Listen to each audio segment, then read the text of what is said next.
Minnesota Wild 2, Edmonton Oilers 1. Welcome back to the day after reaction with myself, Waz, Dan. Dan, how are we doing? I am doing better than the Edmonton Oilers are, that's for sure. But we've got a game tonight, so Yes, we so can we do pivot. against the Nashville Predators. Yeah, let's just go through that game against the Minnesota Wild real quickly here. Just overall thoughts. I thought it was a bit of a snooze fest. I didn't find it very exciting. There was fingers being pointed towards, Evan Bouchard, Connor McDavid. Fair enough. So everybody deserves their criticism when they lose, I think. So it's yeah, just where do you think the fault was with the Oilers in this game? Well, I think the fault for the Oilers falls on the Edmonton Oilers themselves. Yeah. The team as a whole, you know, it's been one of those seasons so far where you can play the Minnesota Wild on Friday and absolutely dominate them in every facet of the game. And then you play the Minnesota Wild on the Monday and they absolutely dominate you in every facet of the game. And like this team is just Jekyll and Hyde right now. And, you know, it's great. And to me, it's easy to just point at one player every game and be like, yeah, he's the reason we lost that game. And he's the reason we lost that game. But the Edmonton Oilers are the reason we're losing the games that we're losing. As a collective, this team is not getting enough shots. This team is not killing enough penalties. This team is not doing the basic things that you need to do to win a game night in and night out. No, I 100% agree. It was just, I don't know. It's like the whole thing about the Minnesota Wild. They always beat us, and every time they beat us, it feels like you're trapped. You can't break through them.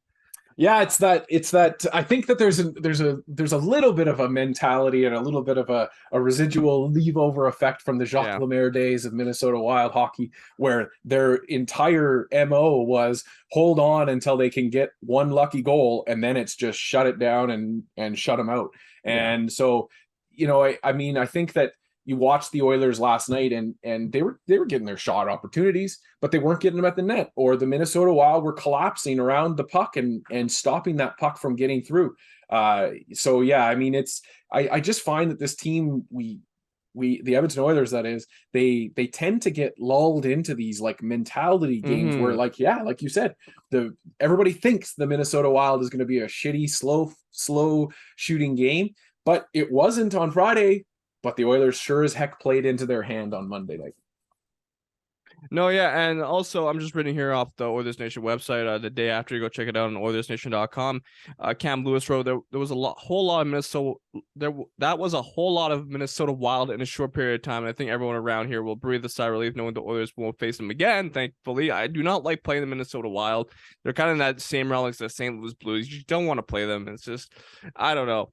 But yeah, and I mean, when the team, it doesn't hurt when the Edmonton Oilers and the fans, we've watched now 8 losses in our last 9 games against them, so that's definitely a part of it as well. Yeah, I think the interesting part about this game was how, like, I think Minnesota dominated most of that third period.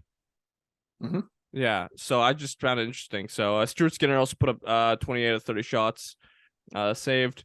But yeah, it was just the Oilers need to find ways to really batter down the door against these very defensive teams like Minnesota, right? Well, it's so exasperating, as a team that has the high octane offense that the Edmonton Oilers supposedly do. Now, granted, again, we have to be reminded of the fact that we're missing some of our top offensive players, and we are still, shuffling lines as of the game 27 of the season. We're still having to shuffle all those lines and figure some combinations out. You saw the reestablishment of a Zach Hyman goal for the first time since mid-November, so that's impressive to see. But yeah, this team should not be held to 19 shots in any game where they've lost. That just shouldn't be the case, but it absolutely was last night, thanks to about 4 minutes of effort, it felt like. Yeah, definitely. I think you put it best there. The last thing I want to note is the Oilers take on now the Nashville Predators today. It's looking like Jack Campbell will get the start. Do you have a little bit of faith in Jack? I do. I would have probably started him against Minnesota, just the same. I don't necessarily think that. I know that Skinner obviously kept us in that game, but I didn't necessarily think that Jack was going to be better against Nashville or Minnesota. In saying that, though, Edmonton has a better you know, if you look at the way that we play the Minnesota Wild and we feel about the Minnesota Wild, you shift that over to the Nashville Predators, and it's a different feeling altogether. Waz, you're the guy at the office that always reminds everybody that the owner of the Nashville Predators is Leon Draisaitl. And so we should be able to count on a Leon Draisaitl offensive outburst tonight to help out Mr. Campbell. But yeah, I like at this point it's come to the point now where you've sat your starter for what, 4 games in a row, 3 games at least, and 5 games.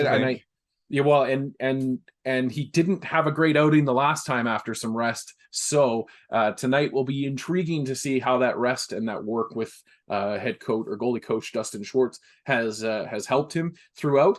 But it'll